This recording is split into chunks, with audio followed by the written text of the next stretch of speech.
Il est important d'épargner pour s'assurer un avenir meilleur et sécuriser l'économie.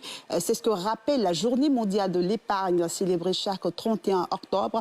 Une journée qui vient également inciter les citoyens à garder leur argent en banque plutôt que chez eux, en suivant ensemble ce reportage de Mardoché Kwasi et d'Éric Kimou. Sarah Blé a commencé à travailler comme responsable commerciale dans une entreprise depuis un peu plus d'un mois. Elle a eu le réflexe d'épargner dès la réception de son premier salaire.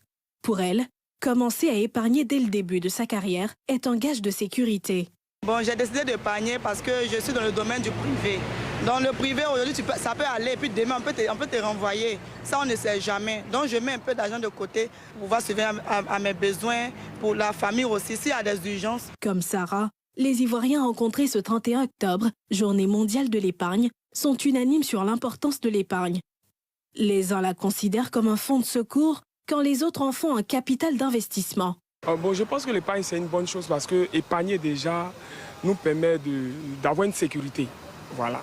Parce qu'on ne vit pas la vie pour aujourd'hui seulement, on vit la vie aussi pour demain. Avoir une épargne, ça compte beaucoup parce que garder de l'argent peut nous servir à faire beaucoup de choses. Donc en épargnant déjà, j'assure un côté de mon avenir. Chez moi, je suis dans le privé. Je peux commencer à construire mon épargne pour pouvoir me faire soit une boutique. Quel que soit l'usage qu'on peut en faire, les spécialistes recommandent fortement à tout individu, salarié ou non, de mettre de côté une partie de son revenu pour en faire son épargne. L'une des fonctions de l'épargne, c'est de renouveler la ressource. C'est-à-dire, quand vous êtes dans une logique du monde agricole, quand des gens récoltent, par exemple, du maïs ou du riz, ils mettent une partie des céréales là en semences. Et c'est une autre partie qui rentre en consommation. Donc, l'épargne, ce n'est pas je mets de côté quand il y en a ou quand il y en a plus. C'est le principe qui te permet de renouveler la ressource. Si tu ne sèmes pas, tu ne vas pas récolter et donc tu seras toujours dans la même situation. Une épargne qui se décline sous plusieurs formes et dont la constitution peut se faire selon plusieurs méthodes. On a quand même un accord entre 10 et 20% en fonction des écoles de pensée. Donc si je veux épargner, je vais me trouver entre 10 et 20%. Donc quand j'ai par exemple 100 000, ça veut dire entre 10 000 et 20 000. Donc toute personne doit avoir ce qu'on appelle une épargne de précaution, aussi appelée fonds d'urgence.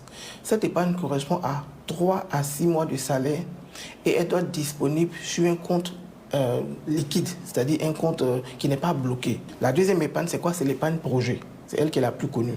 Donc, on épargne pour financer des projets. Donc, l'épargne projet, elle est simple. Elle n'a pas de taille. Ce n'est pas 3 mois. C'est autant le projet que vous aurez, vous ferez les épargnes correspondantes.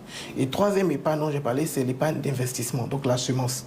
Encourager les populations à épargner, c'est à cette tâche que s'attellent certaines institutions de microfinance qui en font leur leitmotiv quotidien pour contribuer à accroître le taux de bancarisation chez les populations. Nous incitons notamment nos clients, ceux qui font des activités génératrices de revenus, à mettre de côté donc une partie de leur revenu, le revenu sous forme d'épargne.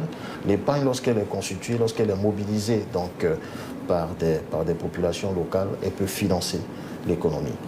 Et donc, si elle finance l'économie, bien évidemment, cela va nous permettre d'avoir une croissance non seulement inclusive, mais aussi permettre donc, aux épargnants que nous sommes de satisfaire notre utilité sociale.